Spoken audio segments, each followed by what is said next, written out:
அனைவருக்கும் வணக்கம். Biology Tamil Nadu channel சார்பாக உங்களை அன்புடன் வரவேற்கிறோம். இன்றைக்கி நம்ம என்ன பார்க்க போகிறோம் அப்படின்னா, உங்களுடைய சிபிஎஸ்சி பயாலஜி 12th ஸ்டாண்டர்ட் புக்கில் இருக்கக்கூடிய மாலிகுலர் பேசிஸ் ஆஃப் இன்ஹெரிட்டன்ஸ், அதாவது 5th லெசனில் இருக்கக்கூடிய நிறைய தலைப்புகளுக்கு வரிசையாக காணொளிகள் நம்ம போட்டிருக்கிறோம். அந்த வரிசையில் இன்றைக்கி பார்ட் 42ல் நாம் இருக்கிறோம். இது உங்களுடைய சிபிஎஸ்சி புக்கினுடைய தமிழாக்கம். இந்த பிடிஎஃபினுடைய லிங்க் நான் டிஸ்கிரிப்ஷனில் கொடுத்துருக்கேன். அதை கிளிக் பண்ணிங்கன்னா டவுன்லோட் பண்ணி எடுத்து அவுட் எடுத்து பக்கத்தில் வச்சுக்கிட்டு நீங்கள் கவனிச்சிங்க அப்படின்னா ரொம்ப பிரயோஜனமாக இருக்கும். அதே போல் உங்களுக்கு சிபிஎஸ்சி புக்கு பக்கத்தில் வச்சுருந்தீங்க அப்படின்னாக்கா இன்னும் கொஞ்சம் பிரயோஜனமாக இருக்கும். பார்ட் 42ல் நம்ம என்ன பார்க்க போகிறோம் அப்படின்னாக்கா, applications and futures challenges of human genome project. இந்த ஹியூமன் ஜீனோம் ப்ராஜெக்ட் அப்படிங்கிறது மனித மரபணு திட்டம் அப்படின்னு நம்ம சொல்லுவோம். இதனுடைய சிபிஎஸ்சி புக்கு தான் இங்கே இருக்குது. 5.9.2 அப்ளிகேஷன்ஸ் அண்ட் ஃபியூச்சர் சேலஞ்சஸ். இதில் deriving meaningful knowledge from the DNA sequences will define research through the coming decades leading to our understanding of biological system.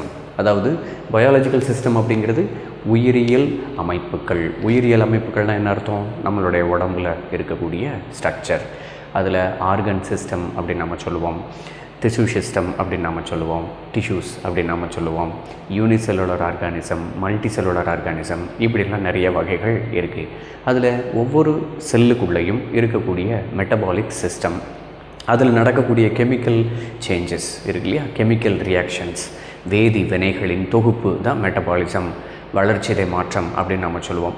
இந்த சிஸ்டம் எல்லாமே எப்படி செயல்பட்டுக்கிட்டு இருக்குது அப்படிங்கிறத நாம் கண்டுபிடிக்கிறதுக்கு உண்டான ஒரு டூல், ஒரு கருவியாக இந்த ஹியூமன் ஜீனோம் ப்ராஜெக்ட் செயல்படுது அப்படின்னு சொல்கிறாங்க. இது போக இன்னும் சில பாயிண்ட்ஸ் இதில் கொடுத்துருக்காங்க பாருங்கள். Coming decades leading to our understanding. Coming டெக்கேட்ஸ்னு என்ன அர்த்தம்? இன் ஃப்யூச்சரில் நாம் ஒரு 10 வருஷத்திற்கு தேவையான தகவல்கள் நம்மக்கிட்ட இருக்குது. எதன் மூலமாக? ஹியூமன் ஜீனோம் ப்ராஜெக்ட் மூலமாக, மனித மரபணு செயல் திட்டம் மூலமாக. ஆக்சுவலாக இந்த புக் 20 வருஷத்துக்கு முன்னாடி போட்ட புக்கு. சிபிஎஸ்சி புக் 2005 தான் கடைசியாக அவங்க பிரிண்ட் பண்ணாங்க. அதுக்கப்புறம் நிறைய சின்ன கரெக்ஷன் பண்ணாங்க. அதை தான் ரேஷனலைஸ்டு அப்படின்னு சொல்லி அவங்க போட்டிருக்காங்க. ஆனால் இது பிரிண்டிங் ஆனது, உட்காந்து எழுதுனது, அது மாதிரி ஃபைனலைஸ் ஆனது அப்படின்லாம் இருக்குல்ல, அதெல்லாமே கிட்டத்தட்ட 2005-06 தான் போட்டாங்க. அப்போது இவன் சொன்னது பாருங்கள், 10 வருஷம் கழிச்சு அப்படின்னு என்ன அர்த்தம்? 2015. இப்போ 2025 வேறு ஆச்சு. அப்போ 20 வருஷம் ஆயிடுச்சு. 20 வருஷத்தில் என்ன டெவலப்மெண்ட்டு? இந்த ஹியூமன் ஜீனோம் ப்ராஜெக்ட் மூலமாக நாம் நிறைய டிசீசஸை கண்டுபிடிச்சிட்டோம். அந்த மரபணு வியாதிகள், நோய்கள் அப்படின்னு நம்ம சொல்லுவோம் இல்லையா, ஜெனட்டிக் டிஸார்டர்ஸ், அந்த நோய்கள் எல்லாத்தையுமே நாம் கண்டுபிடிச்சி அதுக்குண்டான ட்ரீட்மெண்ட் எல்லாத்தையுமே நாம் இப்போ ஆரம்பிச்சிருக்கிறோம். அதுக்கு தான் ஜீன் தெரப்பி அப்படின்னு சொல்லிட்டு நம்ம சொல்கிறோம். அதாவது மரபணு சிகிச்சை முறைகள் அப்படின்னு சொல்லி நாம் படிக்கிறோம். இப்போது அந்த விஷயங்கள் எல்லாமே 10 வருஷத்துக்கு கழித்து நடக்குது அப்படின்னு சொல்லி போட்டிருக்கோம். 10 வருஷம் கழித்து என்ன நடக்குது அப்படிங்கிறத நேரடியாக நம்ம பார்த்துட்ருக்குறோம். அடுத்தது, this enormous task will require the expertise and creativity of tens of thousands of scientists from varied disciplines in both public and private sectors worldwide. Human genome ப்ராஜெக்டை நாம் கம்ப்ளீட் பண்ணி முடிக்கணும் அப்படின்னா, முதல்ல ஹியூமன் ஜீனோம் ப்ராஜெக்ட்னால் என்னதுன்றதெல்லாம் இதுக்கு முன்னாடி இருக்கக்கூடிய பார்ட்ஸை நீங்கள் பார்த்தீங்க அப்படின்னா தெரியும். இதுக்கு முன்னாடி இருக்கக்கூடிய காணொளிகளை நீங்கள் பார்த்தீங்கன்னா உங்களுக்கு தெரியும். இப்போது இதுக்கு இந்த ப்ராஜெக்டை கம்ப்ளீட் பண்ணி முடிக்கிறதுக்கு நமக்கு நிறைய ஸ்கில்ஃபுல் எக்ஸ்பர்ட்ஸ் நிறைய பேர் தேவைப்படுறாங்க. அவங்க டென்ஸ் அண்ட் தௌசண்ட்ஸ் ஆஃப், அதாவது 10லிருந்து ஆயிரக்கணக்கான சயின்டிஸ்ட் நமக்கு தேவைப்படுறாங்க. அவங்க வெவ்வேறு டிபார்ட்மெண்ட்டில் சேர்ந்தவங்களாக இருக்க வேண்டும். ப்ரைவேட் அண்ட் கவர்மெண்ட் செக்டார்ஸ், ப்ரைவேட்டுனா தனியார் நிறுவனங்கள், அப்புறம் கவர்மெண்ட் செக்டர்ஸ், இவங்க எல்லாருமே நமக்கு தேவைப்படுறாங்க ஹியூமன் ஜீனோம் ப்ராஜெக்டை கம்ப்ளீட் பண்ணி முடிக்கிறதுக்காக. One of the greatest impacts of having the human genome sequence may well be enabling a radically new approach to biological research. Human genome ப்ராஜெக்டை நாம் கம்ப்ளீட் பண்ணி முடிச்சிட்டோம்னா நாம் உயிரியல் சம்மந்தப்பட்ட ஆராய்ச்சிகளை இன்னும் தெளிவாக நாம் படிக்க முடியும், புரிந்து கொள்ள முடியும் அப்படின்னு நாம் சொல்கிறாங்க. இதில் எனேபிளிங் ரேடிக்கலி நியூ அப்ரோச் அப்படின்னா புதுவிதமாக நாம் அந்த நோய்களையோ அல்லது அந்த ஆராய்ச்சிகளையோ நாம் செய்ய முடியும். New approach.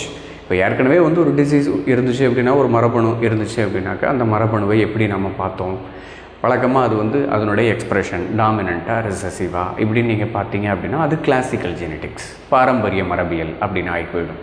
இப்போ அந்த ஜீன் வந்து என்னென்ன ப்ரோட்டீன்ஸ் எல்லாம் கண்ட்ரோல் பண்ணுது, இந்த ஜீன் எந்தெந்த செல்லுக்குள்ளெல்லாம் இருக்குது, ஒரு ப்ரோட்டீன் ப்ரொடியூஸ் ஆகணும் அப்படின்னா என்னென்ன ஜீன்ஸ் என்னென்ன மரபணுக்களுக்கெல்லாம் அது தேவை, அந்த ப்ரோட்டீன் உருவாகிறதுக்கு என்னென்ன மரபணுக்கள்லாம் தேவை இப்படின்னு நீங்கள் ஆராய்ச்சி பண்ணி அந்த ஜீனில் ஏதாவது கரெக்ஷன் பண்ண முடியுமா, அப்படி கரெக்ஷன் பண்ணிங்கன்னா அந்த நோய் சரியாகுமா இப்படின்லாம் யோசிக்க ஆரம்பிச்சிங்க அப்படின்னா அதுதான் நியூ அப்ரோச். சரிங்களா? அதுக்கு நமக்கு ஹியூமன் ஜீனோம் ப்ராஜெக்ட் தேவை. மரபணுக்கள் வந்து என்ன வேலைகள் செய்யுது அப்படின்னு நமக்கு தெரியணுமா இல்லையா? அதை கண்டுபிடிச்சிட்டோம் அப்படின்னா நம்ம நோய்க்கு உண்டான காரணத்தை கண்டுபிடிச்சி அந்த நோயை சரி செய்ய முடியும். அது மரபணு நோயாக இருந்துச்சு அப்படின்னா அதை எளிமையாக நாம் கண்டுபிடிச்சிடலாம் அப்படின்னு சொல்லி இங்கே சொல்கிறாங்க. இந்த past researches studies one or a few genes at a time. ஏற்கனவே நம்ம சொல்லியிருக்கோம், மோனோஹைப்ரிட் கிராஸ் அல்லது டைஹைப்ரிட் கிராஸில் ஒரு பர்டிகுலர் ஜீனை ஒரு டைமில் நாம் பார்க்குறோம். அது டாமினண்ட்டாக ரிசசிவான்னு பார்க்குறாங்க, இன்கம்ப்ளீட் டாமினன்ஸான்னு பார்க்குறாங்க, லீத்தல் ஜீன்ஸ் கொல்லி மரபணுக்களாக இருக்குதான்னு பார்க்குறாங்க, முழுமையற்ற ஓங்குத்தன்மையாக தான் இன்கம்ப்ளீட் டாமினன்ஸ்ன்னு சொல்கிறாங்க, எபிஸ்டாசிஸ் அதாவது மறைத்தல் பாரம்பரியம் அப்படின்னு நம்ம சொல்கிறாங்க, குளோரோபிளாஸ்ட் இன்ஹெரிட்டன்ஸ் பசுங்கணிக பாரம்பரியம் அப்படின்னு நம்ம சொல்கிறாங்க. இதில் அந்த ஜீன் எந்த வேலையை செய்யுது அப்படின்னு மட்டும்தான் நாம் கண்டுபிடிக்க முடியும். ஆனால் ஒரு பர்டிகுலர் பண்பிற்கு என்னென்ன ஜீன்கள்லாம் காரணம், என்னென்ன மரபணுக்கள்லாம் காரணம் இப்படின்னு நாம் கண்டுபிடிக்கிறது இந்த இடத்துல தான் கண்டுபிடிக்கிறோம். ஹியூமன் ஜீனோம் ப்ராஜெக்டில் தான் கண்டுபிடிக்கிறோம். இது வந்ததுக்கப்புறம் தான் நாம் கண்டுபிடிக்க முடியும். இதுக்கு முன்னாடி இருந்தவங்க ஒரு ஜீனை மட்டும்தான் ஒரு நேரத்தில் பார்க்க முடிஞ்சது, பார்த்தாங்க அப்படின்னு சொல்லி போட்டிருக்காங்க. With the whole genome sequences and new high throughput technologies we can approach questions systematically and on a much broader scale. அதாவது இப்படி நீங்கள் ஹியூமன் ஜீனோம் ப்ராஜெக்டை வந்து கண்டுபிடிச்சிட்டிங்க அப்படின்னா, அதுலேயும் எஸ்பெஷலி இந்த ஜீனோம்னா என்னது அப்படிங்கிறத பற்றி ஏற்கனவே நாம் நிறைய பேசியிருக்கிறோம். எல்லா பண்புகளுக்கும் தேவையான அத்தனை ஜீன்களினுடைய தொகுப்பு தான் ஜீனோம். ஒரு மனிதன் இருக்கான் அப்படின்னா மனிதனில் டாப் டு பாட்டம் எல்லா பண்புகளுக்கும் தேவையான ஜீன்கள் மொத்தமாக ஒரு செல்லுக்குள்ளே இருக்குது. அதுதான் ஹேப்ளாய்டு செல்லேருந்து படிச்சிருப்போம், கேமெட்ஸ் அப்படின்னு படிச்சிருப்போம். இன செல்கள் இருக்கு இல்லையா, அதுக்குள்ளே இருக்கக்கூடிய நியூக்ளியஸ்க்குள்ளே இருக்கக்கூடிய ஜீன்கள் அனைத்தும் மொத்தமாக சேர்ந்து ஜீனோம் அப்படின்னு நாம் சொல்லுவோம். மரபணு தொகையம் அப்படின்னு நம்ம சொல்லுவோம். இந்த மரபணு தொகையத்தை நாம் அனலைஸ் பண்ணோம் அப்படின்னா, அதை வரிசையாக்கம் செஞ்சோம் அப்படின்னா அதுக்கு பேர் ஜீனோம் சீக்வன்சஸ் அப்படின்னு நம்ம சொல்லுவோம். இந்த ஜீனோம் சீக்வன்சஸை கண்டுபிடிக்கிறதன் மூலமாக நமக்கு என்ன கிடைக்குது அப்படின்னு சொல்லியிருக்காங்க அப்படின்னா, நிறைய கேள்விகளுக்கு உண்டான விடைகள் நமக்கு கிடைக்குது அப்படின்னு சொல்லியிருக்காங்க. அப்ரோச் கொஸ்டின்ஸ் சிஸ்டமேட்டிக்கலி அண்ட் அப்ரோச்னு என்ன அர்த்தம், அந்த கொஷின்ஸை நீங்கள் எளிமையாக அணுக முடிகிறது என்று இங்கே கொடுக்கப்பட்டுள்ளது. சிஸ்டமேட்டிக்கலி அப்படின்னா வந்து பிளான் பண்ணி பண்ணுறது அப்படின்னு நம்ம சொல்லுவோம் இல்லையா, அதான் சிஸ்டமேட்டிக் அப்ரோச். சிஸ்டமேட்டிக்காக அந்த கொஷின்ஸை வந்து நீங்கள் அப்ரோச் பண்ணி அந்த கேள்விகளுக்கு உண்டான உண்மையான பதில்களை நீங்கள் வந்து தேட முடியும். அதுவும் எப்படி, ஒரு தொலைநோக்கு பார்வையுடன், ஒரு அகல பார்வையுடன் நீங்கள் அதை வந்து அணுக முடியும். நிறைய தகவல்களை வச்சுக்கிட்டு நீங்கள் ஒரு கொஸ்டினை டீல் பண்ணீங்க அப்படின்னாக்கா அது எளிமையாக நீங்கள் பதில் சொல்லிடலாம் இல்லையா, அதை தான் இங்கே கொடுத்துருக்குறாங்க. They can study all the genes in a genome. They can study அப்படின்னா என்ன அர்த்தம், அவங்க வந்து எல்லா ஒரு ஜீனோமில் இருக்கிற எல்லா ஜீன்களையும் வந்து ஸ்டடி பண்ண முடியும் அப்படின்னு நம்ம சொல்கிறாங்க. For example, all the transcripts in a particular tissue or organ or tumor, or how tens of thousands of genes and proteins work together in interconnected networks to orchestrate the chemistry of life. ரொம்ப கஷ்டமாக இருக்கிற மாதிரி இருக்கும், ஆனால் ரொம்ப simple தான். எல்லா ஜீன்களும் சேர்ந்து ஒரு செல்லினுடைய ஃபங்க்ஷனை கண்ட்ரோல் பண்ணுது. அதை கண்டுபிடிக்கிறதுக்கு நமக்கு இந்த ஹெச்சிபி உதவி செய்கிறது. இந்த ஹியூமன் ஜீனோம் ப்ராஜெக்ட் மரபணு தொகையை வரிசையாக்கும் உதவி செய்கிறது அப்படின்னு போட்டிருக்கான். இதில் சில டஃப் இங்கிலீஷ் வேர்ட்ஸ் மட்டும்தான் வந்து நமக்கு சிக்கலாக இருக்கும். அதுக்கு உண்டான மீனிங் என்ன அப்படிங்கிறத நாம் பார்க்கலாம். டிரான்ஸ்கிரிப்ட்ஸ் அப்படின்னா என்ன அர்த்தம், பொதுவாக ஒரு படியாக்கம் நிகழ்ந்து முடித்ததுக்கப்புறம் உருவாக்கக்கூடிய அந்த mRNA இருக்குது பார்த்தீங்களா, அதுதான் டிரான்ஸ்கிரிப்ட்ஸ். ஒரு டிஎன்ஏ இருக்குது, அந்த டிஎன்ஏ காப்பியாகி mRNAவாக இருக்குது. ஒரு செல் இருந்துச்சு அப்படின்னா அந்த செல்லுக்குள்ளே இருக்கக்கூடிய அனைத்து டிஎன்ஏக்கள், அனைத்து கோடிங் சீக்வன்ஸ்னு சொல்லுவாங்க இல்லையா, குறியீட்டு இழைகள், அந்த குறியீட்டு இழைகள் அத்தனையும் டிரான்ஸ்கிரிப்ட்ஸாக மாற்றப்படுகிறது. அந்த டிரான்ஸ்கிரிப்ட்ஸாக மாற்றப்படுகிறது.